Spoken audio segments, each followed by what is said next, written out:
아주 놀라실 겁니다. 그러니까 미국 시장에 투자하십시오. 하이 리스크 하이 리턴을 추구하라고 합니다. 한국은 지방의 소도시 아파트가 아닌가 싶습니다. 아주 높은 수익률을 원하지 않아요. 클래스가 좀 다른 것 같습니다.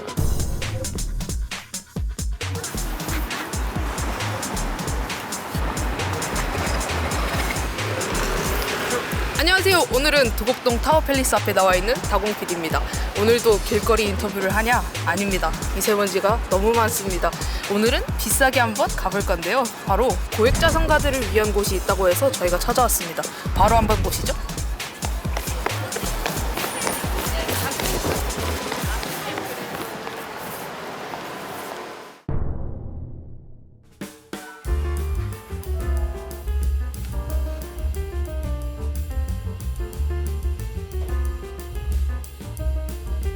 네, 안녕하세요. 저는 KB증권 더 퍼스트 도곡의 이한기 지점장입니다. 만나 뵙게서 반갑습니다.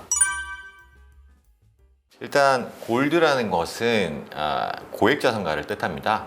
어떤 경로를 통해서든 자산을 형성하신 고객들을 와이즈, 현명한 조언, PB의 조언을 통해서, 그리고 더 퍼스트는 그 고객의 자산이 현명한 PB의 조언을 만나서 최고의 수익 그리고 결과를 창출하자라는 취지에서 더 퍼스트라는 이름이 붙게 되었습니다. 그래서 저희 도곡센터가 KB증권 도곡센터가 국내 WM 자산 시장에서 부유층 고객에 대해서 가장 좋은 서비스를 제공하겠다라는 취지로 설립이 되었습니다. 바운드가 되게 넓은 편인데요. 일단은 증권 그리고 은행, 저희는 두 개의 그 형태가 다 공존하는 형태입니다. 그래서 은행의 기준이 다르고 증권의 기준이 다른데, 일단 증권 기준으로 말씀을 드리겠습니다. 저희 증권 같은 경우에는 최소 거래 규모는 최초 3억 이상이어야 되고요. 그 일반적인 고객의 자산 규모는 지금 평균적으로 한 10억에서 30억 사이의 고객이 많은 편입니다. 30억 이상 초과하는 고객, 그리고 100억 이상 초과하는 고객, 그렇게 좀 나누고 있습니다. 네, 은행은요? 네. 은행은 30억 기준입니다. 30억? 예, 최초, 예.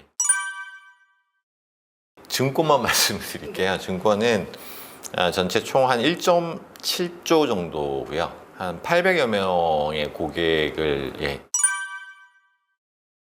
저희는 3년 전부터 꾸준히 늘어나고 있고요. 연평균 성장률은 한 25% 정도, 고객 수 그리고 자산, 25% 정도씩 늘어나고 있습니다.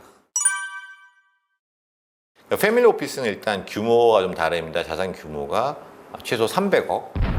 그게 개인일 수도 있고 아니면 가문일 수도 있고요. 예를 들어서 로스차일드 패밀리 아시죠? 로스차일드 가문 있잖아요.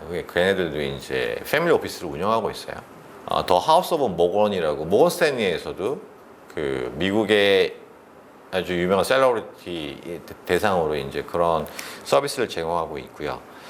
이게 숫자로 보면 패밀리 오피스를 왜 해야 되는지 이해가 되실 텐데, 우리나라의 2022년 기준입니다. 우리나라의 10억 이상 자산가 중에 패밀리 오피스에 해당하는, 그러니까 300억 이상의 초고액 자산가, 그분들의 총 자산이 10억 이상 자산가를 다 합한 거의 50% 수준이에요. 그러니까 고액 자산가의 50%를 그 아까 말씀드린 패밀리 오피스 대상 고객들이 점유하고 있거든요. 그리고 그분들이 2021년 기준으로 한국에서 발생한 증여가 100조였습니다. 근데 그분들이 한 증여가 50조예요. 얼마나 큰 시장인지 알고 계시겠죠? 그 10억 이상 고객도 큰 시장인데, 그 중에 저희가 말씀드리는 300억 이상 패밀리 오피스에 해당하는 고객분들의 자산은 어마어마합니다. 숫자는 1.9%, 전체 고객의 10억 이상 고객을 다 카운팅했을 때 2만 명이다. 그러면 그 중에 2% 정도만 그 300억 이상 패밀리 오피스에 해당하는 고객입니다. 그래서 저희가 당연히 그 분야에서 선두 자리를 차지하기 위해서 그 패밀리 오피스 서비스를 개시를 했고요. 일반적인 웨스트 매니지먼트 컨설턴트 뭐 이런 거는 이제 기본입니다. 기본이고 아까 말씀드린 것처럼 이게 개인일 수도 있고 가문일 수도 있거든요. 그러면 가문이면 기업과 관련된 컨설팅이 필요합니다. 그래서 기업의 자금 조달, 그래서 뭐 아니면 뭐 M&A 이런 것들에 대한 서비스를 제공하고 있고요. 그리고 기본적으로 법률, 부동산, 세무와 관련된 서비스가 추가로 고객에게 제공이 됩니다. 마지막으로 해외 진출을 원하시는 경우도 있어요. 그러면은 저희가 해외 컨설팅 법인을 통해서 그 고객이 원하시는 서비스를 제공할 수 있도록 협업 관계도 유지하고 있습니다.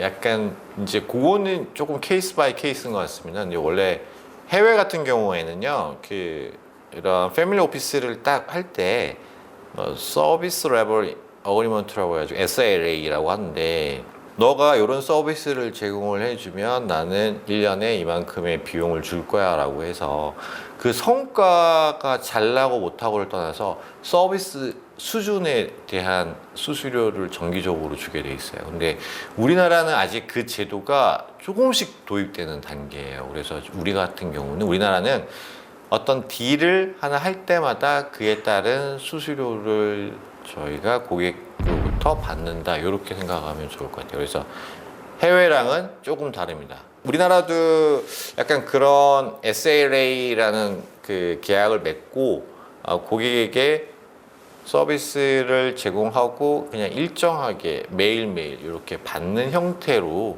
좀 가야 되지 않을까, 그렇게 생각하고 있습니다. 고객들마다 좀 다르다라고 말씀을 드리는 게 맞는 것 같아요. 저희가 이제 일반적인 포트폴리오를 이제 고객들이 이렇게 뭐 뉴스나 아니면 뭐 다른 금융기관에서 접하는 어떤 모델이 있을 겁니다. 각 금융기관별로 모델을 만들어서 이런 고객은 이렇게 해야 된다, 저런 고객은 저렇게 해야 된다, 이렇게 딱 정해져 있는데 저희도 그런 모델 포트폴리오가 있어요.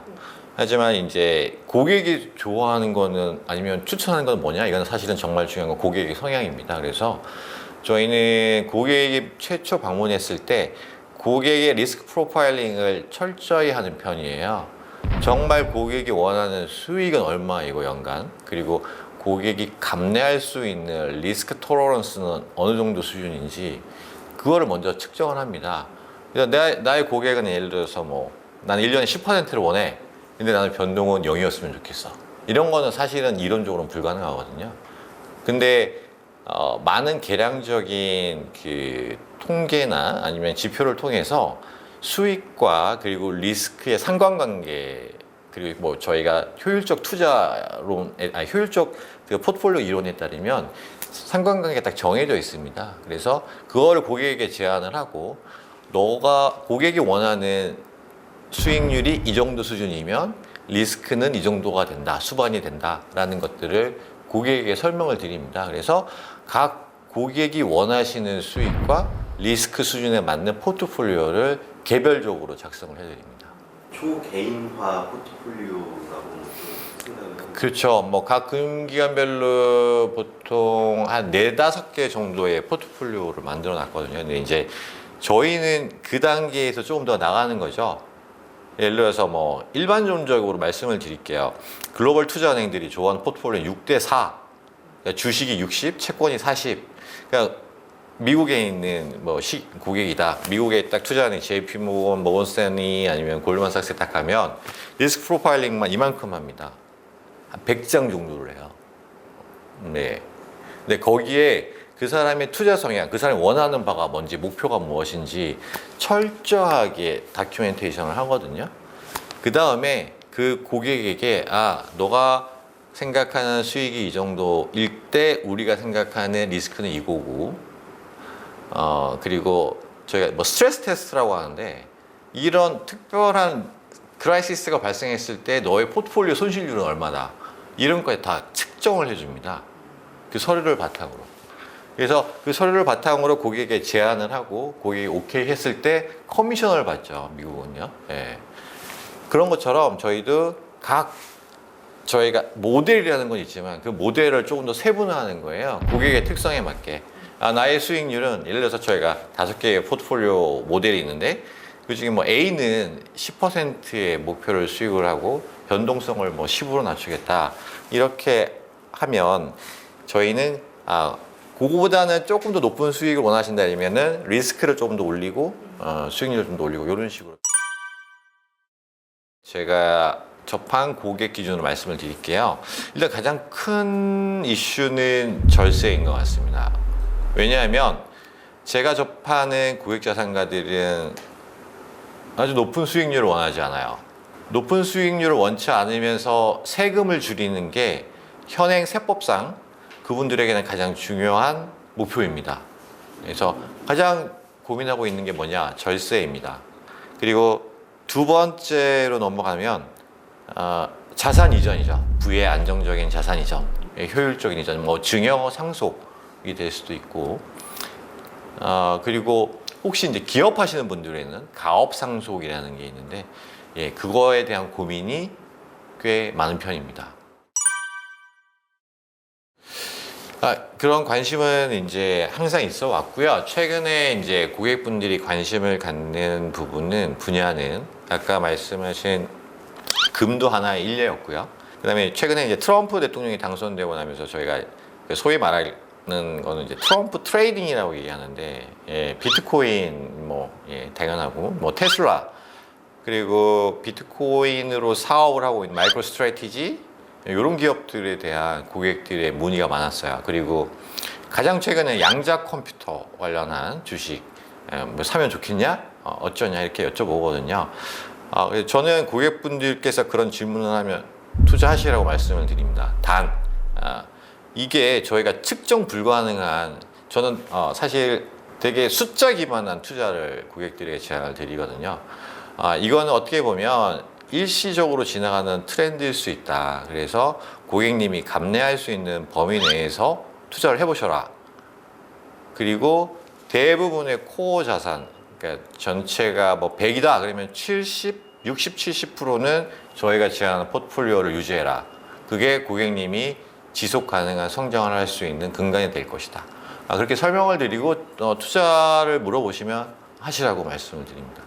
그러니까 제가 접한 고객분들 중에 나는 좀 공격적인 투자를 원한다 이러신 분들에게는 고객님 최근에 투자 성향은 이렇습니다.